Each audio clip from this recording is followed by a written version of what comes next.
Commander Nathan Voss stood at the viewport of the ISS Prometheus and watched the end of the world assemble itself with mathematical precision. 3,000 warships. That was the count from the sensor array. 3,000 Valkyrie vessels forming a perfect sphere around the solar system, each one larger than a city block, each one bristling with rail cannons that could punch holes through moons. Admiral Julia Sarin had brought the entire Third Armada, humanity's first contact with the Valkyrie Empire, and she had come ready to close a fist. The comms channel crackled open. Commander Voss. Her voice was smooth, translated by the universal decoder into something that sounded almost human, almost warm. Almost kind. You have received our terms. Submission or annihilation. I am told humans value what you call directness, so I will be direct. Your species has existed for 300,000 years. My empire has existed for 4 million.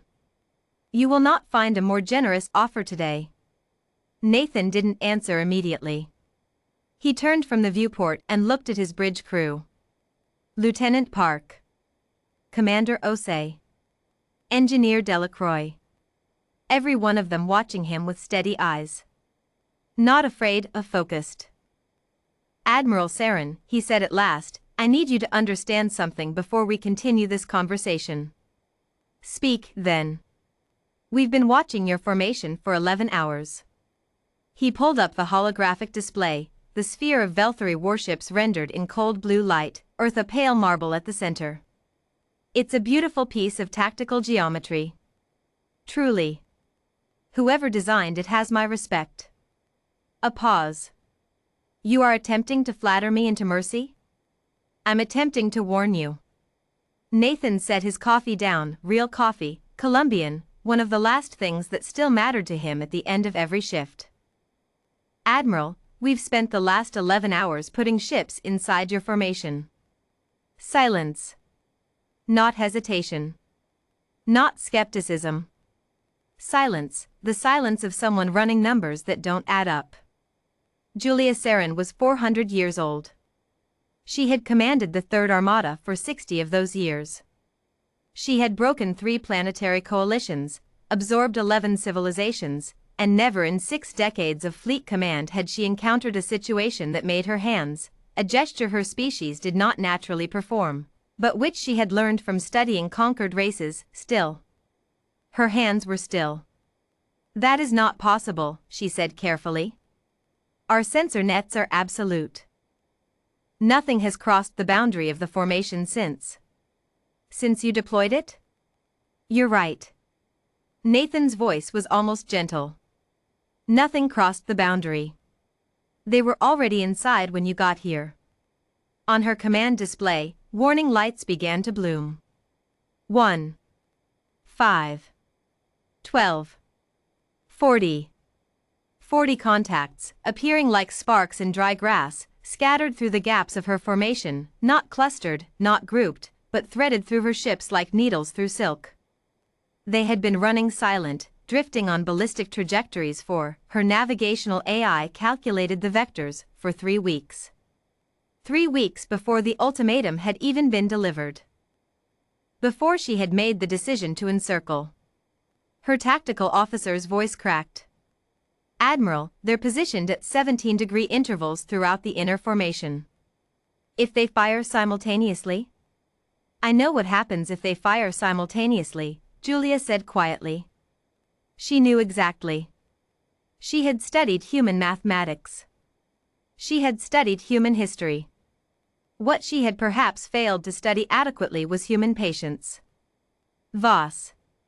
She addressed him differently now.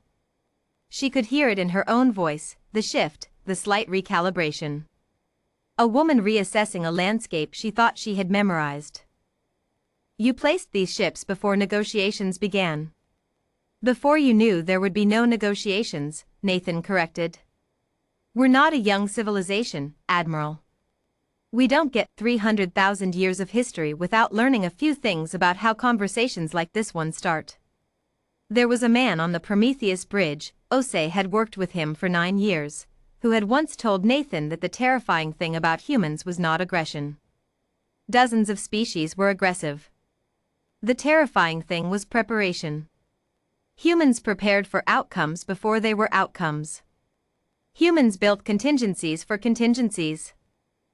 Humans spent 11 years designing a drive system capable of running cold in the electromagnetic shadow of a gas giant, then spent another 4 years teaching navigators to drift on 18-day ballistic arcs, then spent another 3 writing the doctrine for exactly this moment, a moment that had no name yet, because humanity had never needed to use it before. They called it Shadowlance. 40 ships, each one a needle of compressed purpose, positioned throughout the enemy formation before the enemy formation existed. Positioned based on probability models, wargame simulations, and a 300,000-year species memory of what it meant to be surrounded. Because humans had been surrounded before. By ice ages. By famine. By the blind cruelty of the universe itself. They knew what encirclement looked like from the inside. They had studied it, named it, feared it, and then, after a long time, learned to answer it. "What do you want?" Julia asked. Not "what are your terms?" Not "state your demands." Just, "what do you want?" The question of someone who has stopped performing and started listening. Nathan picked up his coffee again.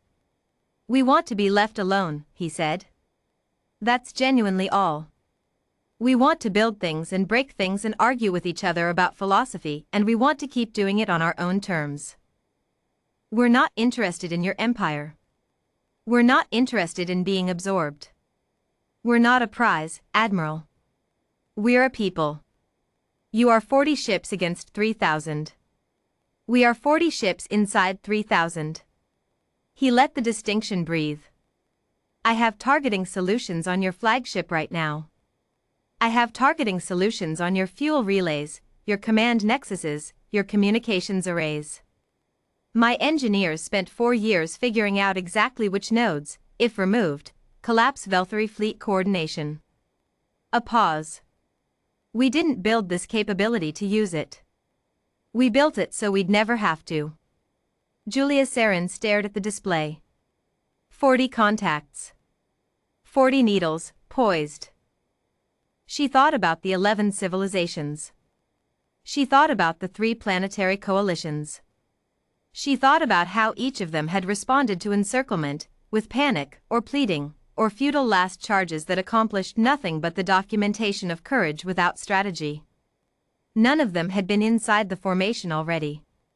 "If I withdraw," she said slowly, "you will allow my fleet to leave safely?" "Every ship," Nathan said. "I give you my word." She believed him.